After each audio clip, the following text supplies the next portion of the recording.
నేను ఆఫ్రికా దేశాలు తిరుగుతున్నప్పుడు మీకు ఇంకా మనం చాలా భాగ్యవంతులం. ఎంత భాగ్యవంతులం అంటే మనము అన్ని వసతులతో కూడిన సదుపాయాలు కలిగిన సంఘంలో మనం కూర్చున్నాం.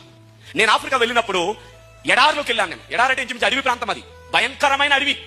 ఊరికి 400 కిలోమీటర్ల దూరం. అక్కడ నన్ను ఏ జంతువు తినేసినా ఎవడో పట్టించుకోవడం, ఎవరికి ఏ హాని జరుగుతుందో ఎవరికి తెలియదు. సరే, నన్ను తీసుకుని కారులో తీసుకుని ఇంచుమించు ఒక 20 మంది 4-5 కార్లు వేసుకుని అడవిలోకి తీసుకెళ్లారు. కరెంట్ లేదు, బాత్రూమ్ లేదు, పడుకోవడానికి మంచం లేదు, కనీసం గూడు లేదు నిద్రపోవడానికి. ఆ రాత్రి కానీ ఏమొచ్చి తినేస్తే నాకు తెలియదు. అలాంటి సిచ్యువేషన్ లో వెళ్ళినప్పుడు అక్కడ ఉన్న విశ్వాసులు ఏర్పాటు చేసిన కూటాలు చూసి ఆశ్చర్యపోయాను నేను. ఏమేశారు తెలుసండి? కూర్చోడానికి టేకర్ అవి ఉంటాయి కదా, మోడులు, అవి నరికి 2 బద్దల కింద చేసి వై జంక్షన్ లాగా దానికి మోళ్లు నరికి భూమిలో పాతి ఆ కర్రలు అడ్డంగేశారు. కుర్చీలు లేవు అక్కడ. నీకు ఇలా చక్కగా సూటు బూట్లు వేసుకొచ్చి కుర్చీలో కూర్చున్నట్టుగా లేరు అక్కడ. అక్కడ ఎలా ఉంది? మోడు మీద కూర్చున్నారు.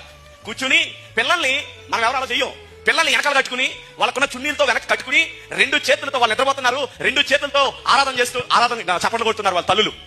అలా ఆరాధన చేస్తున్నప్పుడు నాకు అవకాశం వచ్చింది, వాక్యం చెప్పే అవకాశం. ఇంచుమించు ఒక 3000 మంది ఉన్నారు అక్కడ. అందరూ అడిగోళ్లే. అలా ఏం తింటారో తెలియదు, ఎలా ఉంటారో నాకు తెలియదు, నేను ఏమీ అడగలేదు. కానీ నాకు బైబిల్లో లాజరు గుర్తొచ్చాడు.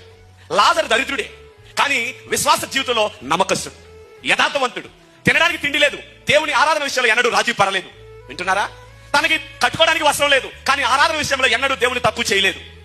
ఆ ప్రజలందరినీ చూసి నేను ఆరాధనలోకి వెళ్తున్నప్పుడు కరెంట్ లేదు, మైక్ ఉంది, మైక్ సెట్ చేశారు, కరెంట్ లేదు. నేను అడిగాను, బ్రదర్ సౌండ్ సిస్టమ్ అంతా పెట్టారు, కరెంట్ లేదు, ఎట్లా ఇప్పుడు ఇవన్నీ ఎలా పనిచేస్తాయని అడిగితే వెయిట్ అండ్ సీ అన్నారు. ఉండు, నువ్వేం కంగారు పడుకో, నీకు మైక్ ఎత్తా రాగన్నాడు. నాకు మైక్ గురించి కాదు, ఇక కరెంటు చీకట్ల ఆరాధన ఏం చేస్తాం, టార్చ్ లైట్లు వెలిగితే ఛార్జింగ్ అయిపోతాయి, ఎంతసేపు ఆరాధిస్తాం అంటే దేవుని మహిమ పట్టణాల్లో కాదు అడవిలో చూద్దామన్నాడు. నిజమా బ్రదర్ అన్నాను. అప్పుడు ఏం చేశారు? మేము 4 కార్ల మీద వెళ్ళాం. ఇంకొక చోట నుంచి 4 కార్లు వచ్చినాయి. 8 కార్లు ఫుల్ ట్యాంకులు కొట్టారు. ఇంజిన్ ఆన్ చేశారు. ఒక కారులోంచి సౌండ్ సిస్టమ్ లోకి కరెంట్ లాగారు, మరొక కారులోంచి లైటింగ్ కి కరెంట్ లాగారు. మొత్తం ఇంజిన్ ఆన్ లోనే ఉన్నాయి. కూటం జరిగేంతసేపు కారులో డీజిల్ తగ్గిపోతానే ఉంది, కరెంటు వెలుగుతానే ఉంది, ఆరాధన జరుగుతానే ఉంది, విశ్వాసులు గంతులు వేస్తానే ఉన్నారు, నేను వాక్యం చెప్తానే ఉన్నాను, వాళ్ళు పాటలు పాడుతూనే ఉన్నారు. ఎక్కడా కూడా ఎవరు ఆరాధన విషయంలో తగ్గలేదు. నీకు ఫ్యాన్లు పెట్టి, ఏసీ పెట్టి, భవనం కట్టి, ఈ చైర్మన్ గారు, ఈ పాస్టర్లు ఇన్ని వసతులు పెడితే నువ్వు ఆరాధనకు రావడానికి పిల్లలు చక్క పెట్టాలని కాసేపు, భర్తను చక్క పెట్టాలని కాసేపు, ఇల్లు దిద్దాలని కాసేపు, ఇంత సమయాన్ని నువ్వు పాడు చేస్తున్నావే. ప్రభు వచ్చి నిన్ను లెక్క అడిగినప్పుడు నువ్వేం సమాధానం చెప్తావు?